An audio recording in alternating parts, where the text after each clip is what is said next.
Wonderful. Well, thank you all so much for joining us. I am extremely excited for this conversation. So, we are going to be talking about something that actually just started happening over the weekend. So, my name is Holly Russin Gilman. I'm a senior fellow here at New America's Political Forum program, where we seek to develop new strategies and innovations to repair the dysfunction of government, restore civic trust, and realize the potential of American democracy.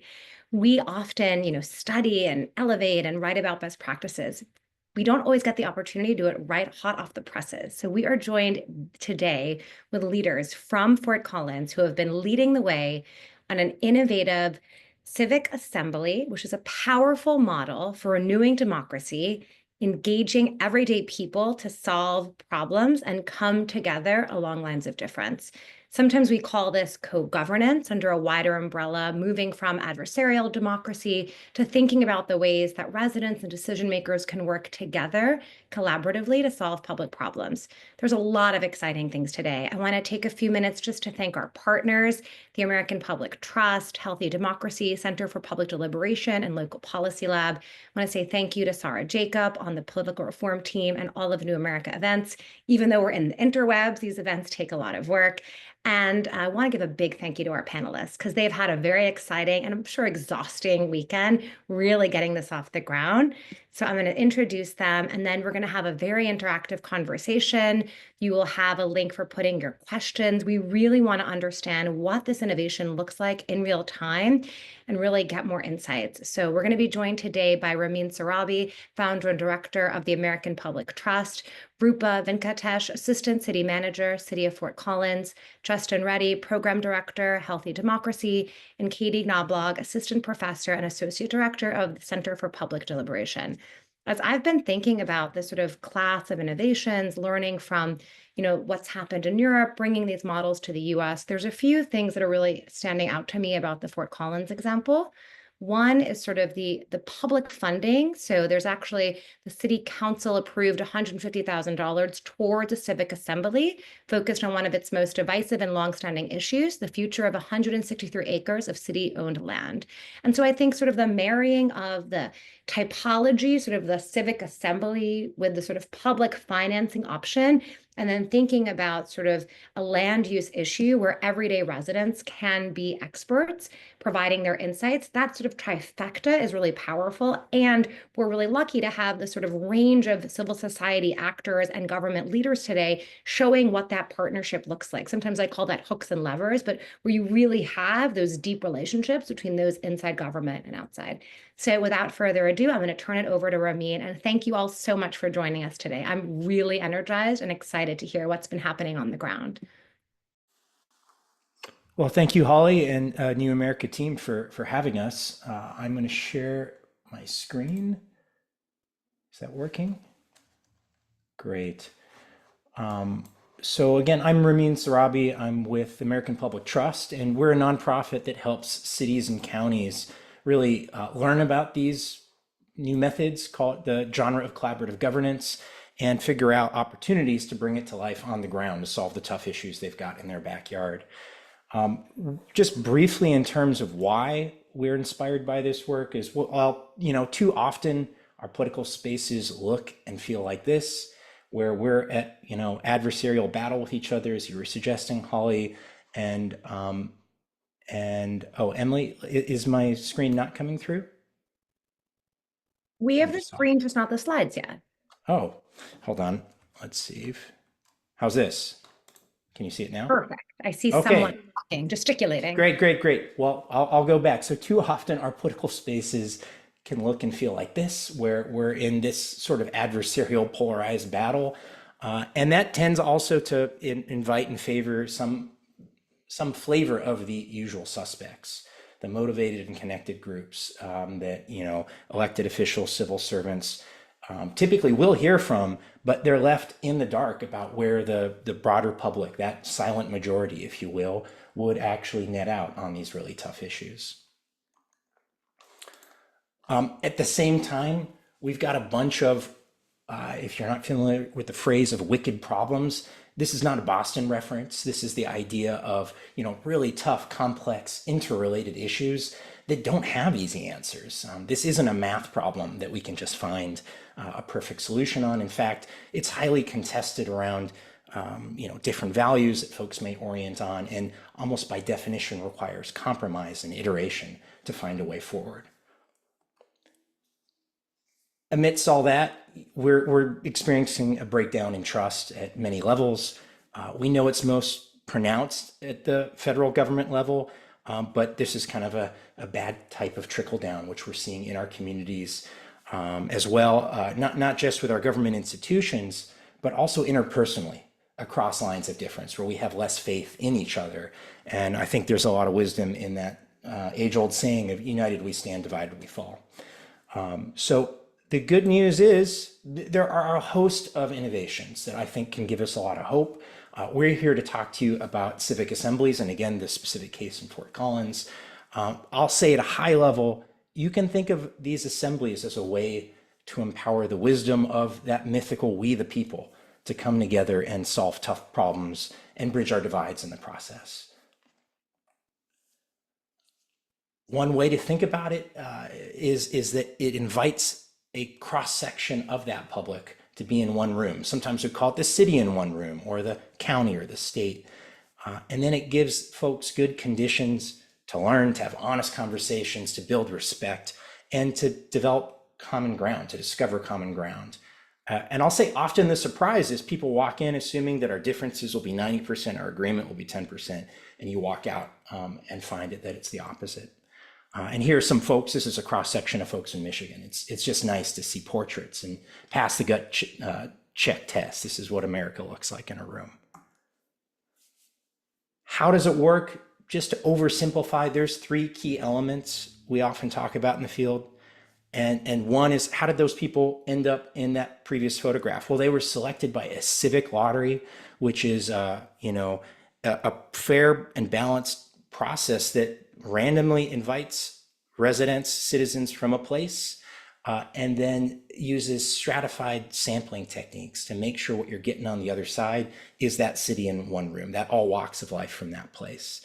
And I'm going to breeze through these. We could come back and explain them in greater detail in the Q&A if there's interest.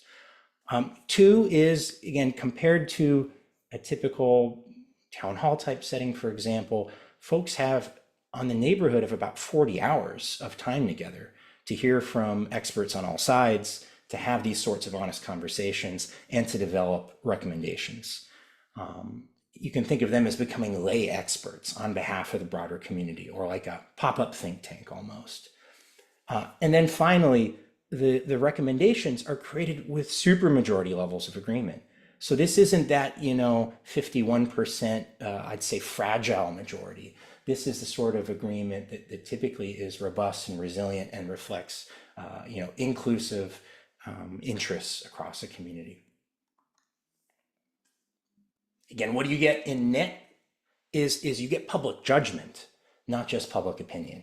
This is a reflection, and actually this is a photograph from just the other day, hot off the presses, quite literally in Fort Collins. These are the residents hearing from one of the community presenters, presenting a point of view and some information for them to consider as they're doing this work on behalf of the public.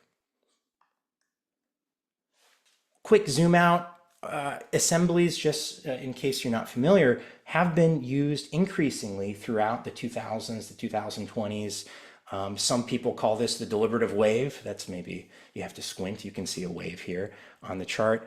But bottom line is they're being commissioned by governments at all levels, from the local to the national, and on a host of really tough issues. Actually, for this method to be, I think, well suited, it should be a tough issue. It should have this sort of complexity and wickedness that we spoke about earlier. But everything from, municipal amalgamation, this is what our friends in Canada would call the merging of two jurisdictions, to issues like abortion, same-sex marriage, climate change. It can handle the whole gamut. So as I move to summarize this introduction, It's a proven approach that helps us do better public problem solving. And really, the key elements are this potential to find breakthrough solutions, to get out of the kind of constrained box of just hearing from loud stakeholder voices into creative problem solving. On the other side of our photo here, I think this goes hand in hand with bridging divides, and finding, getting almost beyond the lie that we've been told that we're as divided as we are. Some of us were standing in the room looking at what was happening in the assembly over the weekend and joking of like, look how divided America is. Because in practice, we're really we're sitting on the same side of the table, working together. Mandate to act. This is another thing I think as electeds and civil servants we hear time and time again is so important, because you're hearing from the people representing the broader public, and that can give you political permission in a way. It's a tool you haven't often had before. We've spoken about rebuilding trust. I do love the rocket ship at the bottom, and I do want to underscore that this civic agency, the sense that I matter and I can make a difference in my community, we're going to hear a bit about that from Katie at the end. This is not just for the folks in the room. This has ripple effects into the entire community. And finally, here's a quote from the mayor of the city of Petaluma from a previous assembly. And she just says, hey, an assembly seems to move to collaboration from competition. And I think that's the only way we move forward, which feels so real across so many things. So thank you again for having me. And I'm going to hand it now to Rupa from the city of Fort Collins. Awesome. Thanks for me. So as Ramin said, my name is Rupa Venkatash. I'm with the city of Fort Collins, and I've been in the public sector for my entire career. And something that governments across the board struggle with, especially local governments, is really understanding what the silent majority is thinking and what they want to see in their communities. And another issue that we face is public trust. So there's lots of different traditional avenues for folks to connect with their local governments. That's task forces, boards and commissions, taking a survey. You can come to city council and give your 3 minutes of public comment. But those are all self-selection. So you already have to have access to the system and know that these avenues exist in order to do that. And so councils really struggle with trying to figure out, I'm making a decision based on this input that I'm hearing, but is that really what the majority of the community wants? And then after that decision's made, then sometimes residents come out really disillusioned and upset with the decisions that were made because they didn't know how to give their input to council. So this is something that, again, councils have struggled with. Our city council in 2024, they approved 11 council priorities, and 2 of those priorities really resonate with the civic assembly model. One of them is to make government more accessible, approachable, and fun. And this is something certainly that civic assemblies provide in terms of making government accessible and fun. And then the second one, and I'll ask Ramin to go to the next slide, is to develop a Hughes site master plan. And so a reason why this particular topic was picked for the civic assembly is because this site has been a long-standing unresolved community issue. And really quick background, in 2016, Colorado State University's football stadium was on this site. They demolished the stadium and moved the stadium closer to campus, and then wanted to turn this site into affordable housing. That project failed, and there was a lot of resident groups that formed, and they were successful in passing a ballot initiative in 2021, which essentially said that there's not a possibility for housing to develop on this site. 68% approved the ballot initiative, which forced the city to buy the site. And we also, per the ballot language, rezoned the site to allow for uses like parks, recreation, open space, natural area, wildlife, and wildlife restoration. So lots of different uses. In 2023, the city did purchase the site. And if we can go to the next slide, you'll see all these different interest groups came out to say, hey, we would like a piece of this site. And again, so those with particular interests that know how to connect with government, that have been working on projects for years, is who council has heard from. And what our city council said is, this site is for the community. We purchased the site with taxpayer money. Whatever improvements are made to the site, it's going to be with taxpayer money. So what does community as a whole want to see? And so we started this civic assembly process, and in August of 2024, they appropriated $150,000 for the project. And the question that we tasked the civic assembly to answer is this: informed by the diverse needs of our community, what use of the Hughes site will contribute most effectively to Fort Collins's long-term vitality and meet the requirements outlined in the 2021 ballot measure? So as Holly mentioned, the first weekend was just this past weekend. We'll have one more weekend coming up, May 3rd and 4th.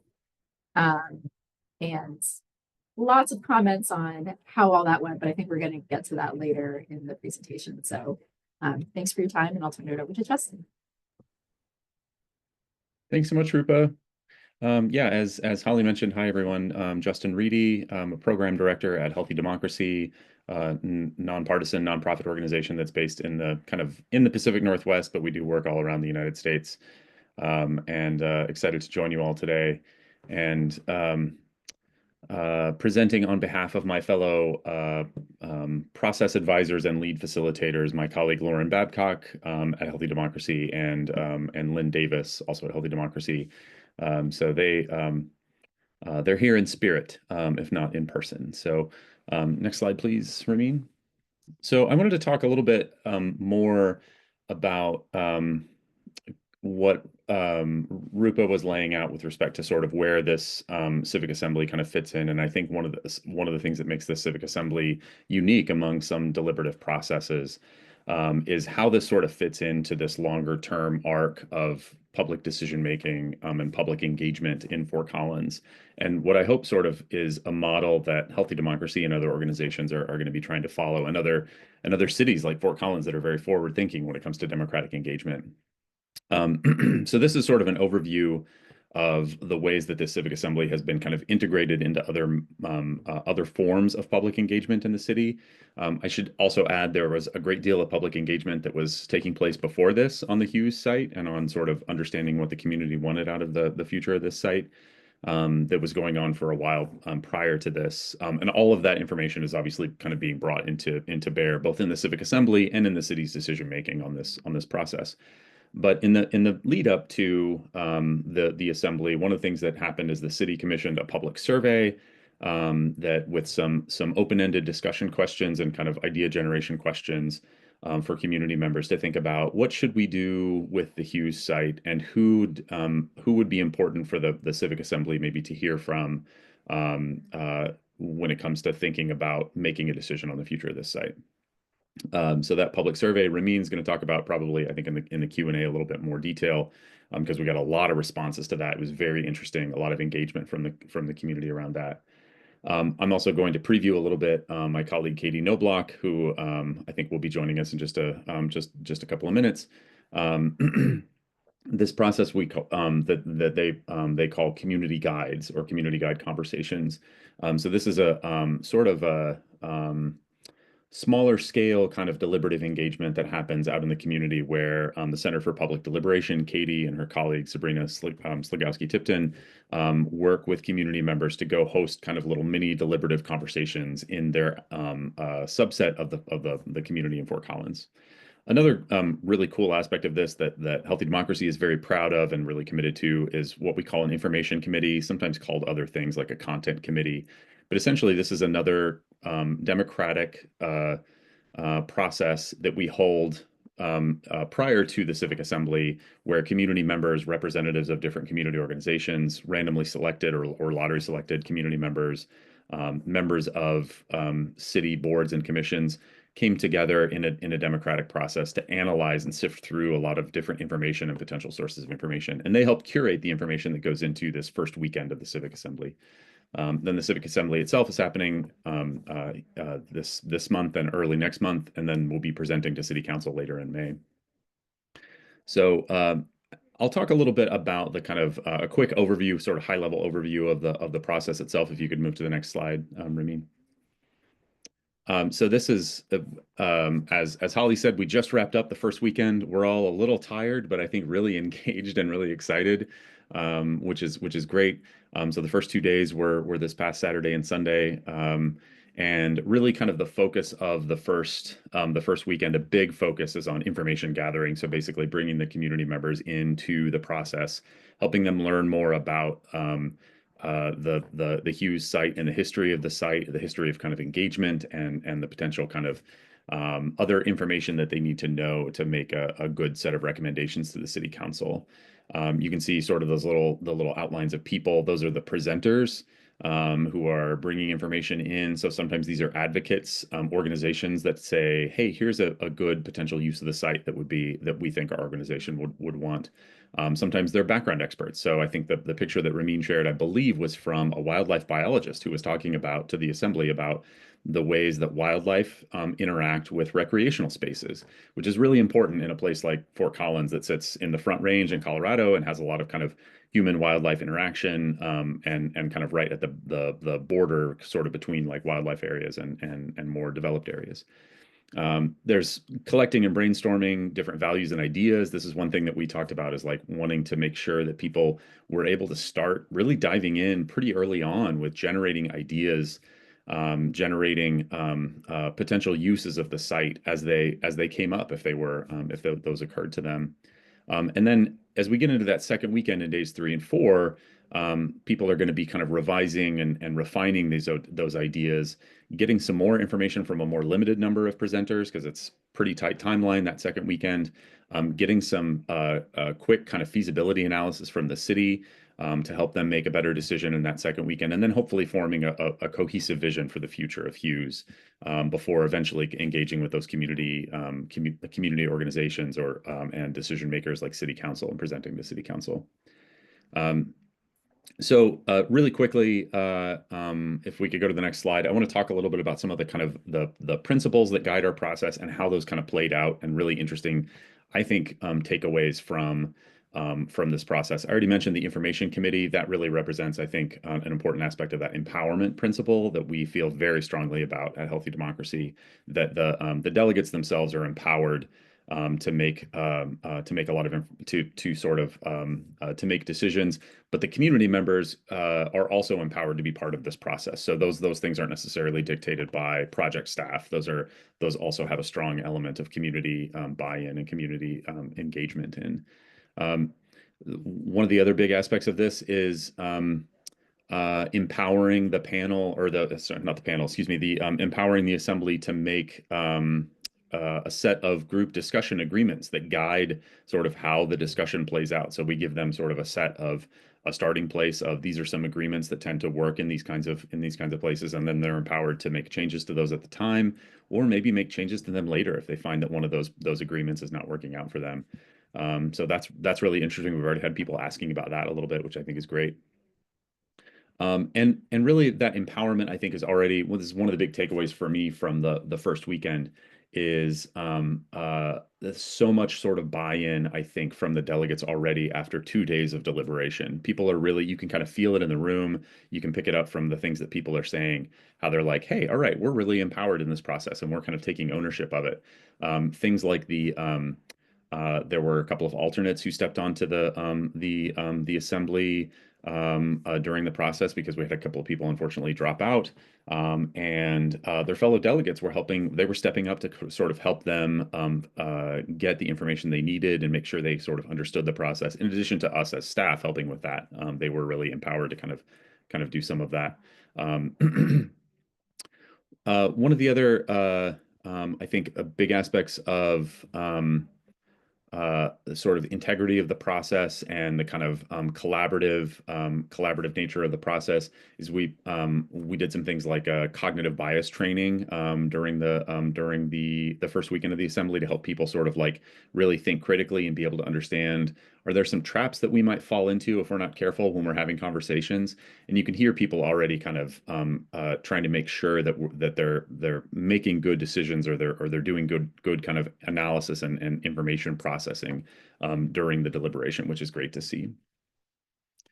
I think those are the main things that I wanted to cover. I'm sure there will be more about the process that you all are very interested in that we'll talk about during the Q&A. But as I said, I wanted to hand things off to my colleague Katie Knobloch to talk about this community guides process, which I think is a really novel aspect of the Fort Collins Assembly.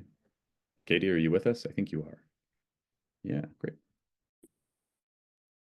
Hi, folks. Thanks, Justin. Happy to be here. Sorry I had to jump on a little late. I was actually teaching until 5 minutes ago. So thanks for having me. I'm Katie Knobloch. I'm the Associate Director of the Center for Public Deliberation, and I'm also an Associate Professor in the Department of Communication Studies here at Colorado State University. Next slide, please. So I'm going to talk a little bit about the ways that we understand the wider deliberative system and the ways that the Civic Assembly and our work has been integrated, and also thinking about how these types of processes can impact not just this decision or the folks directly in the room, but our wider communities. So when we think about a deliberative system, we're really talking about how do we make democracy, collective governance more deliberative through all facets of the process. So in every way that we come together, make decisions, learn, and act, how can we incorporate deliberation so that folks are engaged in informed, inclusive, and respectful decision-making over the issues that impact their lives? So one of the things that we want to make sure happens is that we love these marquee events. I really think that they play a crucial role in the deliberative system, but how do we also make sure that there are regular, sustained opportunities to deliberation and dialogue? So how do we connect this process to other opportunities for deliberation? How do we have informal deliberation? How do we do this across a range of issues so that deliberation isn't just happening this one time, but it's a way of life, it's a way of civic life and connecting our communities across all of the decisions that we have to make. And part of that is making sure that our processes are inclusive and diverse. And we think about this at the CPD in kind of two different ways. One of them is making sure, well, first, the wider community, right? We want everybody involved and not just the usual suspects. We also want to make sure the folks who are most impacted by an issue have an opportunity to weigh in. So if you're going to be directly affected, we want to make sure that you have a chance to participate in the conversation. But we also want to make sure that the folks who don't normally get to show up, either because they don't have the time or the resources or they don't feel comfortable in those spaces, how can we make sure that we include them in the process? So for example, Justin talked a little bit about the community guide programs. One of the big reasons we did that was to make sure that we included the wider public in the decision making. So we know that we only have 20 delegates at the Civic Assembly. So how do we get the wider public's voices involved? We trained 22 community members in facilitation, and then we asked them to go out into their communities and have facilitated conversations with their trusted communities, with their affinity groups. So these are nonprofit organizations, advocacy groups, folks representing historically excluded communities, or folks who just wanted to be more involved. They went out and had conversations about the future of Hughes Stadium. We collected all of that data, and then we used that as a framing device for the assembly. So here are the proposals we're hearing from across the community. Here are the voices that we're hearing across from the community. So how can we include that in the decision that you guys make here today? So we want to make sure that we're doing that across the system. Similarly, we want opportunities for high quality information and learning. How do we make our media more deliberative, our everyday conversations more deliberative? How do we get folks the information that they need to make good decisions across the range of issues that we decide about? And then finally, and I think this one's a really cool example of what's happening in Fort Collins, how do we make sure that deliberation is ultimately connected to the decisions that get made? So we don't want to just have folks talking for talk's sake, although those conversations are good and needed, and we need to have lots of those. We also want to make sure that the decisions reached at deliberative events matter and that they have an influence over the ultimate decisions that get made. All right, Rami, next slide, please. So here at the CPD, we've been doing this for almost 20 years. We got started in 2006, and we were thrilled to kind of be able to be a part of this process in our home community. You know, we get to bring our local expertise and our deep network connections to the process. We have spent years studying issues in this local community. We've actually been involved in all iterations of this engagement process back from when they moved the stadium onto campus. That actually happened before I came here in 2013. So we've been involved in this process for a really long time. We've established deep connections with the city, with local nonprofit groups, with advocacy organizations, with the folks who make the decisions, the folks who implement them, the folks who are impacted them. So we can use those connections and those expertise to make a more robust and more inclusive engagement process. It also gives us a lot of chance for innovation. So the community guides is something that we came up with here in our city in collaboration with city officials. We've used it to influence our city budget, our climate action plan, our strategic housing plan, land use codes. So it's an innovation that we created right here. And we thought this is a great opportunity to connect these two deliberative innovations. And I'm also bringing it into my classrooms. We've also had conversations about how do we get the advocates to sit down together. So really connecting these separate events so that we can see how they work across the system with ultimately the goal of long-term institutionalization. I feel so lucky to be in Fort Collins where our city takes this work seriously, and we're really actively trying to figure out a way to make this sustainable over the long term. So again, becomes an everyday part of how we make decisions in this city and not just this one special event. And again, this one special event is so cool. It was amazing to be in the room with this people. And if you haven't been able to be at a civic assembly, I highly recommend you try to get there just to feel the energy and the civic excitement in the room. There's kind of nothing else like it. But the goal is really over time, this is institutionalized, it's embedded, it's a part of our everyday work. Right, next slide. And then ultimately, we know from the research, so one of my hats is a researcher, that these processes impact not just the folks in the room, not just that direct decision, but our wider community. They create opportunities for stronger public discourse. We've already had a few news stories about the Civic Assembly that's giving folks an understanding of what the potentials are for the site, what are the key values and information that they need to make that decision, what are the benefits and consequences. So it's improving our larger public discourse. We also know that these processes create greater trust in institutions. One of the findings that we've seen over the long term is that the more transparent we are about these processes, the more people know about these processes, the more folks trust in them and see them as a legitimate way of making government decisions. We also know that these processes increase civic learning and empowerment, not just for the folks in the room, right? The folks in the room get lots of benefits. They come out much smarter about the issue. I often talk about them as pseudo experts by the end of this. You know, they've got so much information and a chance to really dig deep. But they also gain efficacy. They feel more confident in participating in government. They feel more confident that the government is responsive to them, and they are more likely to engage in their communities after these sustained intensive experiences, and that these benefits can emanate out into the wider community. So we did research on the Citizens Initiative Review for many years, and one of our most interesting findings, I personally think, is the way that folks who didn't participate in the process but read the statement produced by the Assembly, they became more knowledgeable. They were better able to match their votes to their values. They became more confident in their ability to govern and more confident in the government's responsiveness to the public. Folks feel a greater sense of community.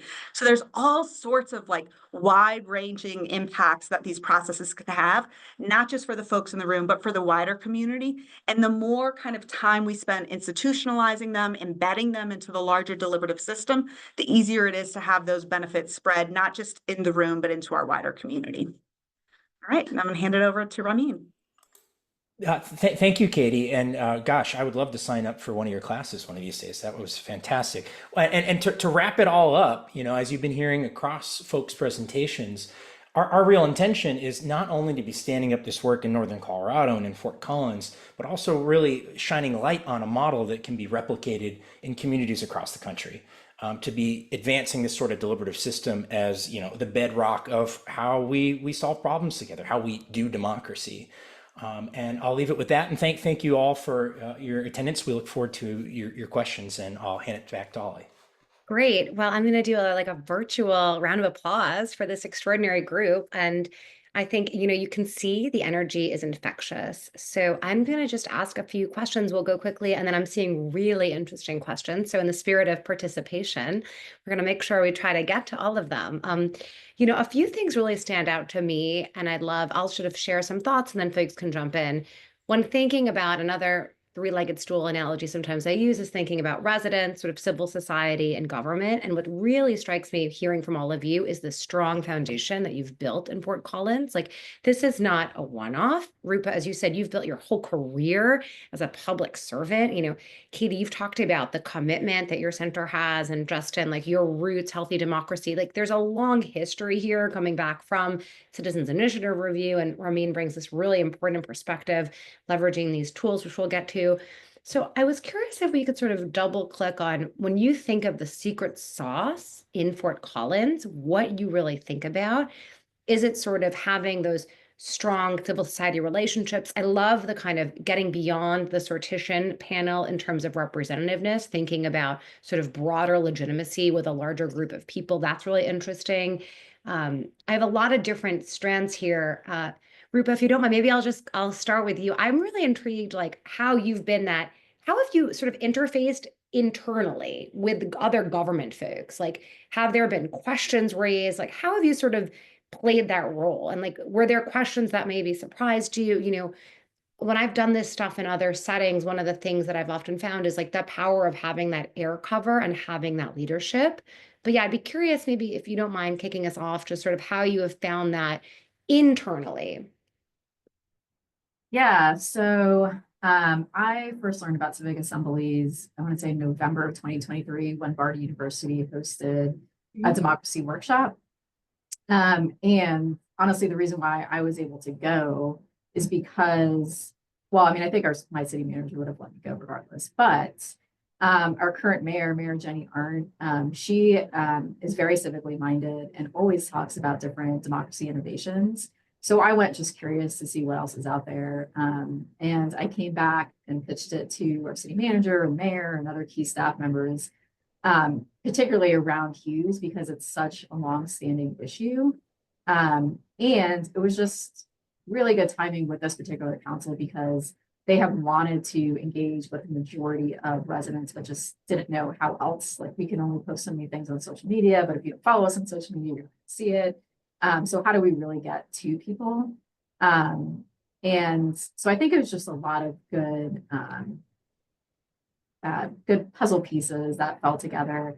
And then, of course, with CPD's reputation in our community and having them as a partner really helped legitimize what we were trying to do.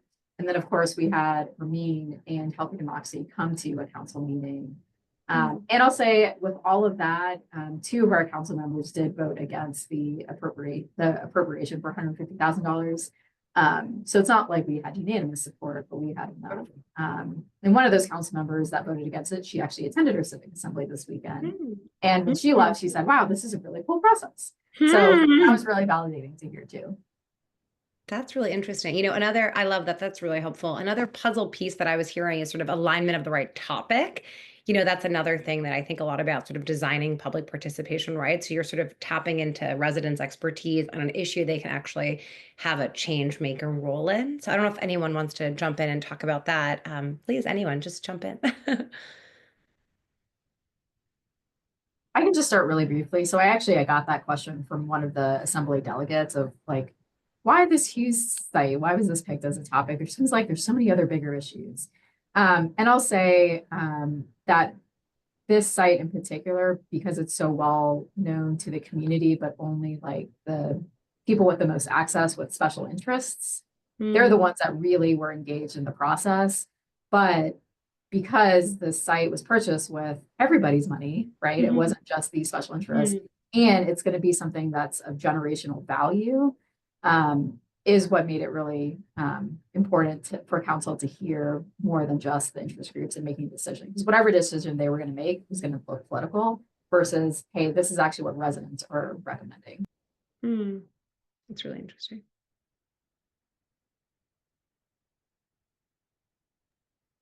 also say this is an issue where there's a clash. There are competing groups and their interests are in competition with one another. And, we always talk about deliberation being about trade-offs. And this is one of those things where the delegates are spending a lot of time really thinking deeply about, if we put this here, can we also put this here? So there's a lot of talk about using the space for multiple proposals, but the delegates are one of the questions that they keep coming back to is, which of these things are actually compatible? Can we have a Raptor Center and a bike park here at the same time? Is that feasible or is it not feasible? So they really are doing the tough work of, Martine, the director of our program, always loves to talk about wicked problems. And this is a wicked problem. There isn't a right answer. There are competing interests. There are trade-offs. There are values we need to bring into play. Do we want it to be more accessible, more inclusive, more sustainable? What do we want to use this land for? There's not a clear answer. There's not an expert who can tell us what to do. It really is a reflection of what are our community's values and what type of community do we want to build for future generations. Yeah, and I'll just add, I think that's a really great point, Katie. And one of the things that I was another kind of takeaway from this first weekend was I was impressed that the delegates were looking at these ideas. We had an activity on day 2 where they were looking at these sheets about the ideas up on the wall of like potential uses or combinations of uses of the site in some cases. And sifting through them and doing some initial kind of prioritization of those to get feedback from the city on how feasible these things may be. Not a binding vote or anything that early in the process, but one thing that they did was think about, are there places for sort of collaboration or points of kind of conflict or contention where there's maybe compatibility or incompatibility essentially, and they were putting little sticky notes of different colors on them to indicate that. And one of the participants, like as a takeaway at the end of the day, was like, boy, look how much like potential sort of collaboration we found across these different ideas that we created, as well as sort of like the potential uses of the site. So like both the kind of the ways that the site could potentially accommodate different things, but also like they were kind of reflecting on how like, wow, we kind of did some of this. Like these ideas were, some of them were supplied by the advocates, but a lot of them were generated by the delegates themselves. That was a really neat moment. Rubin, did you want to jump in? Only to pepper outside of this issue with amidst conversations with other stakeholders in the area, the topics that come up for additional assemblies are like housing, our water issues around changing climate dynamics. So, this combination of it being wicked, top of mind, in a sense, creates civic energy. That means not only are people going to be willing to show up, but also the public is more likely to come along on the journey. And it's not just a report being generated by some folks off in a room somewhere. So I think that's great, because one of the questions we had is about, how do we give advice to public officials who want to use citizen assemblies to sort of break the logjam on sticky local issues? I don't know if anyone else wants to jump in on that one, but I think, Ramin, that was a really good point. Yeah, I mean, I think just to build on the points that Katie and others have made, and that Martine has made many times, about like the idea of wicked problems. I think that civic assemblies in particular, but generally kind of deliberative processes, whether they're lottery selected deliberation or other kinds of deliberative processes, offer a really good path forward for when a community faces a problem like this, where there's no simple answer, there's no technical fix to a problem, right? It's about deciding what should we as a community try to do, what do we want to accomplish, or how can we kind of find the trade-offs between different interests in the community, and find a way forward that satisfies a lot of people, or makes the best decision for kind of the most people in the community.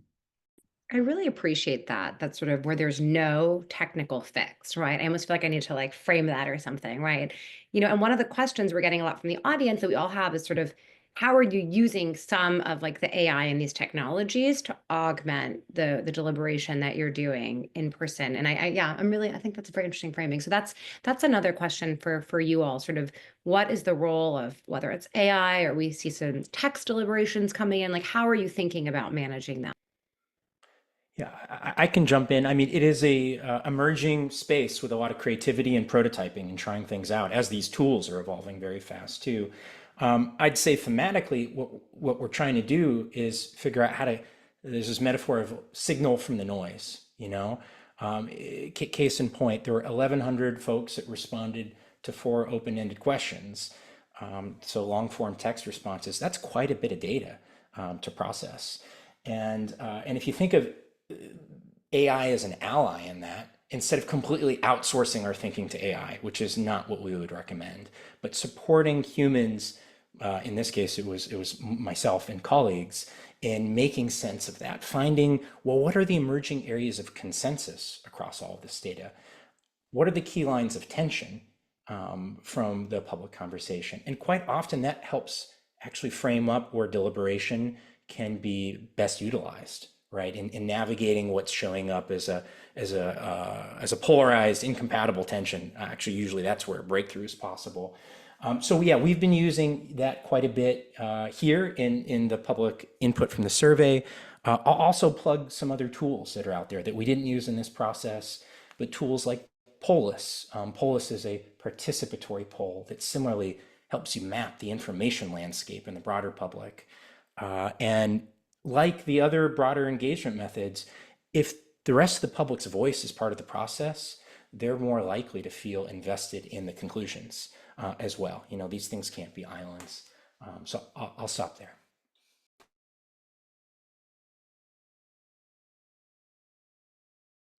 I would just give another shout out to Katie, and she may want to jump in with more on this, but the Community Guides program that CPD runs, I think is another great way. What the phrasing that I don't know if Ramin or somebody else came up with this is that we were using is listening at scale to the community. So it's not a huge city; it's 170,000 people, good sized city, one of the biggest cities in Colorado. That's a lot of people though, and a lot of conversations. 22 conversations. We expected maybe 10 or 12 people would put in to be community guides. We got over 20 to go out and host community conversations, which is a great problem to have, right? We're victims of our own success.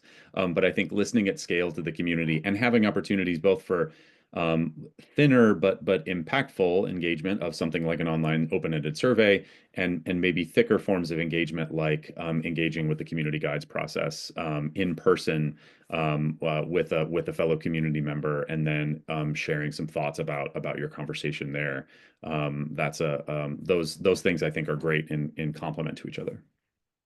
I'll just add, a few years ago when we ran an earlier version of community guides, one of the questions at the end was, how do we engage you better? And there were lots of kind of themes that came out, make sure that we know about things, make sure that it's fun, make sure that it's equitable was actually a big outcome. But one of the things that I think was a little bit surprising was some folks saying, like, I like a poll.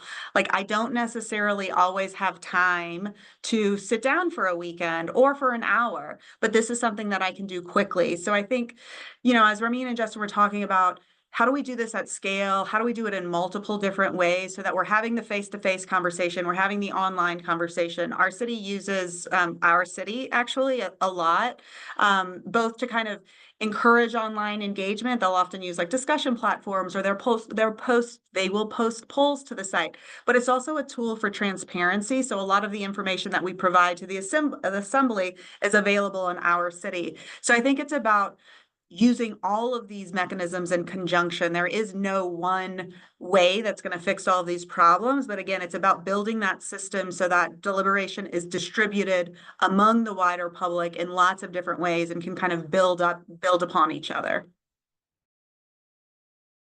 I really appreciate that sort of multiple entry points, meeting people where they're at, whether it's the ladder of participation, whatever sort of metaphor you want to use. How do we move people? Another big takeaway that I loved hearing from all of you, I sort of talk about the proverbial sausage is made, like people learning about those trade-offs and really thinking about like what's at stake. It's not an abstract exercise. I love that example, Justin, where it's sort of like, actually look at this cluster here. Like this is a real thing. We won really wonky questions. So like kudos to the audience who's really paying attention. I love a good like nerdy audience. Can members of the information committee be assembly members as well? Are they selected with the same criteria? Impressive question. That's an interesting question. Right? I think technically that was not an exclusion criterion for the assembly. So I guess the chances of that are probably fairly low. But certainly it could have been, I guess that could have been a possibility. That's really interesting. Yeah, yeah, that's something to think about for the future because that I feel like that might be. I mean, the information committee process is fairly short. In some cases, with kind of longer term engagement, that information curation process may take a while, and we kind of want to try and we had some interesting like timeline kinds of like fitting things in on the timeline of like the community guides process was happening, and we wanted to get that wrapped up before the information committee met so they could have that information as part of their kind of their discussion process. So the information committee was they wished they had more time, you know, and more time to sort of review things, as we all often do in these kinds of deliberative processes. But yeah, that's an interesting question. Maybe we should add that to our criteria in the future. I love that. Yeah.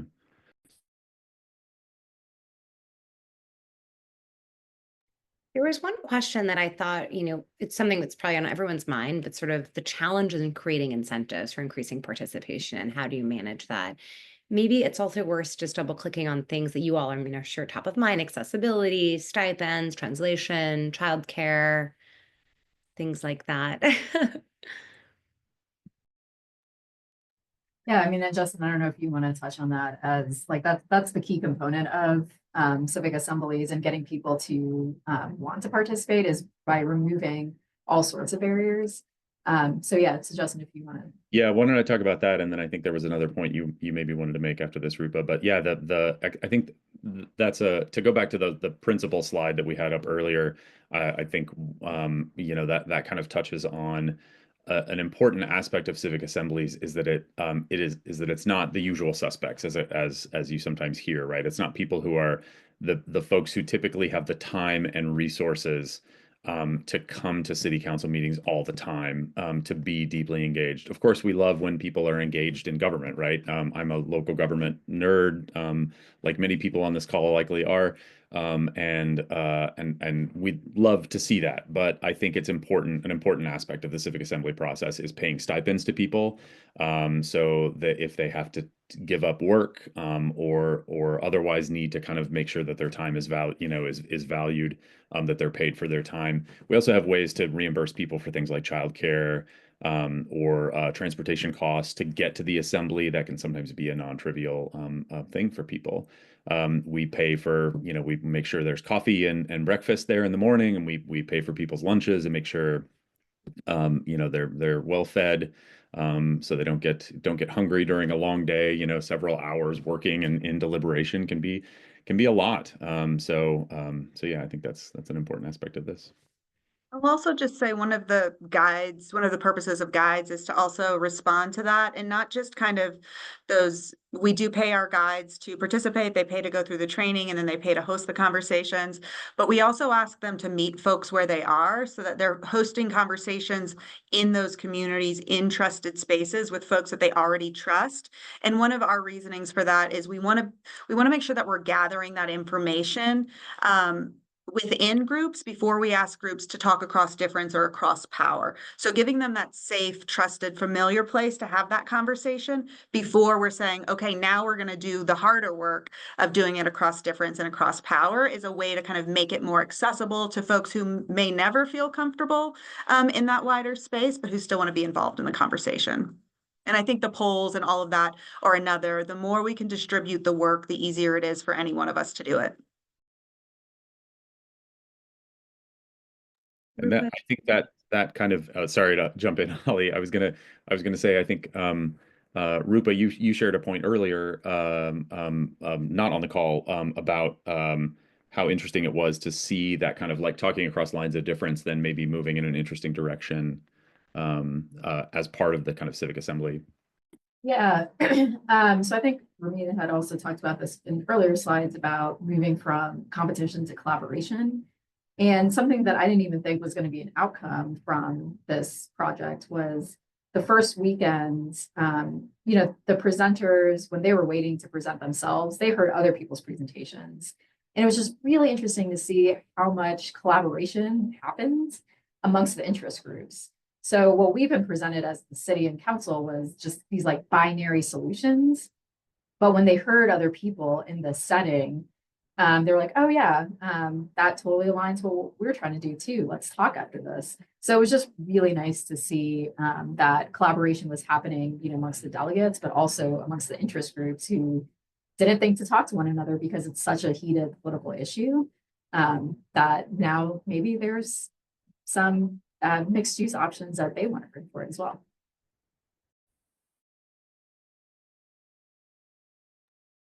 Well, it's been such an amazing conversation. Any final thoughts anyone wants to share? I'll make two plugs. Well, one is a book Katie co-wrote with John Gastile, which has an apt title for our time, Hope for Democracy, How Citizens Can Bring Reason Back into Politics. And we can bring more than just reason, but reason would be nice. And I think you get a sense of the hope that that all of us felt from having been part of this process this weekend. And that'll segue into the final plug. We do have the capacity to host elected officials, civil servants that are interested in bringing this work back to their communities as observers to witness the closing weekend, which, if there's energy now, it only builds from here as they're going to be bonding and generating recommendations. There should be a link in the chat. We would happily share more details if that's of interest to you all. And yeah, look forward to getting to know the folks. This is kind of when we're on the webinar mode, we don't get to see you. So it also would be lovely to get to know folks on the call. Yeah, and I just wanted to add too, thank you, Ramin, for sharing that. One last note from my perspective that has been just really, really great to see as an organization coming in from outside of Fort Collins is how much sort of support for and energy and excitement around kind of democratic engagement there is in the city of Fort Collins, and how great of a team we have to work with, both with City of Fort Collins and with CPD, with our other organizations and collaborators that we're working with, Ramin with American Public Trust, and Laura Wood with Local Policy Lab, who was part of some of the initial conversations about this project. But having folks like Rupa and her colleagues, Jenny Sawyer, folks like that at the city, Mayor Arndt at the city, who can be local civic champions for us for deliberation, I think are so great. It's really important and really powerful. And I'll add one last comment, maybe to follow up on the question of how do I get my city officials to engage in this process. So I want to say maybe a year ago or a year and a half ago, City Council passed a land use, an update to their land use code. And a group of very active residents put together an initiative to a referendum, to repeal that land use code. And then so we did engagement all over again. So the traditional outreach methods all over again. So that cost the city a lot of money. So $150,000 might seem like a lot, but when you think about how do you get residents to first understand what's actually happening in their city, learn about the issue, and have fellow residents be the ones that make recommendations, it actually would have saved us a lot of money if we did this process with that land use code. So just want to put that plug out there as well. Yeah, absolutely. You all are amazing. This is so inspirational. I think we're all leaving feeling a little bit more hopeful about the state of democracy, and also just seeing, like, as you said, Justin, like the deep partnerships and collaborations I think required to do this work well, and seeing those deep relationships between inside and outside. And we're so grateful to all of you for taking time out of your lives to speak with us, and all of you in the interwebs. Thank you so much for joining. We'll follow up with the link that Ramin shared and other resources. And, thank you for carving out time. We're really grateful to all of you.